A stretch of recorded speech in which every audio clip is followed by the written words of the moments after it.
Everyone thinks the free press kept America honest during the Cold War. They were catastrophically wrong. Between 1953 and the early 1970s, the Central Intelligence Agency ran one of the most audacious domestic operations in American history, and almost nobody knew about it. The program had a name, Operation Mockingbird. What made it so dangerous wasn't the spies or the dead drops or the midnight intercepts. It was something far more subtle. It was the systematic infiltration of America's newsrooms, television studios, and publishing houses. This wasn't propaganda in the Soviet sense. There were no obvious lies, no party line. It was something more insidious, the quiet reshaping of what Americans were allowed to think was true. Let's start in 1951. Allen Dulles, the incoming CIA deputy director, soon-to-be director, sat in a secure room and made a decision. The agency, he believed, had grown too visible, too rigid. The Soviets were winning the battle for hearts and minds. American newspapers were, in Dulles's view, insufficiently patriotic. So he authorized a program with a deceptively simple goal: place CIA officers and assets directly inside major news organizations, not as reporters necessarily, sometimes as editors, sometimes as publishers, sometimes as owners. The New York Times, the Washington Post, CBS News, Time Magazine, the major wire services, all of them at various points had CIA officers on their payroll or their mastheads. And here's what's important: the journalists themselves, the ones actually writing the stories, often didn't know. They thought they were working for the newspaper. They were, in fact, working for the agency. By 1971, the operation had grown to staggering proportions. The Church Committee, a Senate investigation that came later, would eventually count over 400 journalists who had relationships with the CIA. 400, not all knew they were on the payroll. Some were unwitting assets, fed stories and angles by handlers who posed as freelance consultants or publishing contacts. But we need to understand how this actually worked. This isn't a story about censorship in the blunt sense. No editor was told, "Don't publish this." Instead, the system was far more elegant. The CIA would plant stories: favorable stories about agency operations, unfavorable stories about agency targets, foreign leaders the US wanted to destabilize, for instance. A journalist in Moscow would receive a tip from what seemed like a reliable source.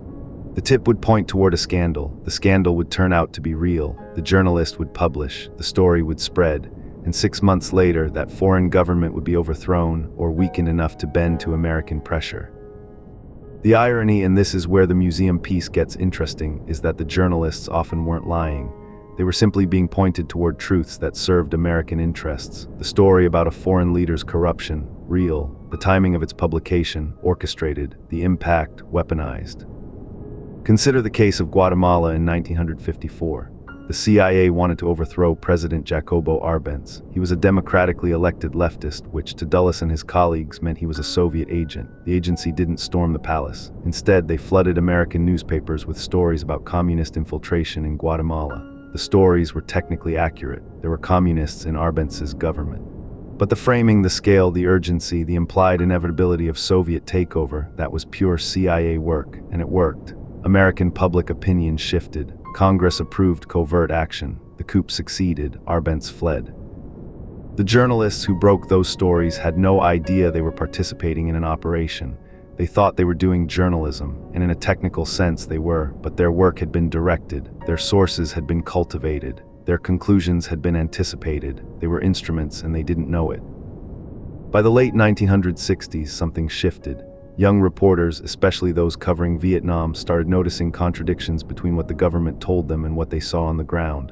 The Pentagon Papers, the My Lai massacre, the secret bombing of Cambodia. These stories leaked out and they shattered the trust between the government and the press. The CIA's operation, paradoxically, became harder to execute precisely because journalists started asking questions. The operation wasn't formally shut down until 1973. The Church Committee hearings, which began in 1975, exposed the whole apparatus to public view. Journalists who'd been unknowingly working with the CIA were horrified. News organizations issued statements promising it would never happen again. The relationship between press and government would be adversarial, they said. Checks and balances, transparency. But here's what historians and security experts still debate. Did it really stop, or did it just become more sophisticated? The methods changed. The explicit payroll relationships mostly ended, but the mechanisms, the cultivation of sources, the strategic leaking of information, the subtle framing of narratives, those never went away. They're still happening. The difference is that after 1975, we knew to look for them. What Operation Mockingbird teaches us is this: the threat to a free press doesn't always come from governments banning newspapers or imprisoning journalists. Sometimes it comes from the inside, from the subtle corruption of the system itself, from the blurring of lines between the institution that's supposed to report on power and the institutions wielding power. The documents are in the archives now, the names are declassified, the operation is history. But the question it raises: how do you know right now whether the story you're reading was chosen because it's true or chosen because it serves someone's agenda? That question never gets old, and it never stops mattering. Subscribe, we uncover the operations governments buried and the stories they tried to control.